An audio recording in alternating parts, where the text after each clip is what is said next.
Continuando con el curso de electrónica básica, en esta oportunidad vamos a ver la bobina. Mi nombre es Stanley Lima, comenzamos. Bueno, aquí tenemos una bobina tal como se ve de forma física y en la parte superior tenemos su simbología. Como podemos apreciar, básicamente una bobina es un alambre de cobre, pero este alambre de cobre está recubierto o esmaltado por una pintura. Esto con el fin de que esa pintura actúe como un aislante, para que no haya conexión entre cada una de las espiras, porque cada una de las espiras en realidad están chocando y es necesario que el cobre no esté conectada con cada una de estas espiras. Bueno, básicamente cuando los electrones fluyen a través de un conductor, como en este caso el cobre, estos electrones al fluir crean un pequeño campo magnético alrededor del cable. Entonces, este pequeño campo magnético, al estar de esta forma estructurado en espiras, se amplifica o se incrementa, lo cual hace que por el centro de la bobina se cree un flujo magnético. Entonces, cuando ya se tiene un flujo magnético por el centro de la bobina, se podría decir que se crean polos, un polo positivo y un polo negativo, y se crea un campo magnético. Es muy interesante este fenómeno y se utiliza de diferentes formas. Por ejemplo, si nosotros colocamos en ese núcleo un pedazo de metal o un núcleo de yeso, como vemos acá, ese flujo magnético se amplifica aún más o se estabiliza, haciendo que esta bobina se convierta en un electroimán, lo cual hace que haya polos bien definidos y esta bobina puede llegar a atraer metales. Una moneda, un clavo, se cuelan dentro de esta bobina energizada o se atraen, igual que un imán. También tenemos bobinas en donde el núcleo ya es un material llamado fezita, que también tiene otro uso. Básicamente, dependiendo al núcleo de la bobina, la simbología cambia.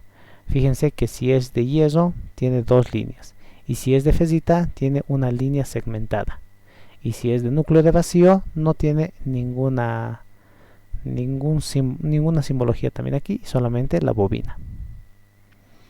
Bueno, en sí, cuando nosotros decidamos usar una bobina, esta bobina debe tener esmaltado sí o sí, pero las puntas tienen que estar raspadas, o sea, tiene que poderse conectar al conductor, que sería en este caso el cobre. Es muy importante destacar que cuando la bobina está comportándose como un imán, se podría decir, esta capacidad de mantener un flujo magnético se la puede medir en autoinducción, o se la puede denominar como autoinducción, que se mide en Henrius. En sí, este comportamiento de la bobina permite varios usos. Por ejemplo, una bobina de aire realiza lo que es transmisión o envío de una señal muy utilizada en radios, por ejemplo. Una bobina que tiene un núcleo de fieso, como se convierte en un electroimán, se utiliza, por ejemplo, en timbres, se utiliza también en diferentes artefactos como los relevadores y también en otros artefactos muy grandes como son imanes para atraer autos. O sea, hasta ese nivel puede llegar la atracción que tiene el electroimán. Y los núcleos de fezita son filtros, ayudan a mejorar la señal. Bueno, también existen bobinas que pueden variar.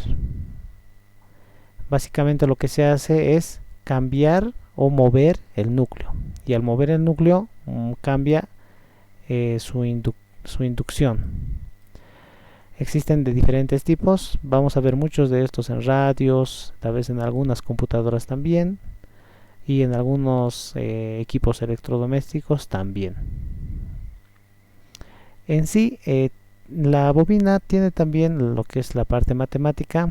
Estas tres fórmulas son las más importantes, en donde es muy importante saber la cantidad de espiras que van a dar a la área o al núcleo. Lo otro es la sección que tiene el núcleo y el grosor que va a tener este alambre de cobre. Entonces, todos estos parámetros realizan diferentes configuraciones y nos dan diferentes resultados también.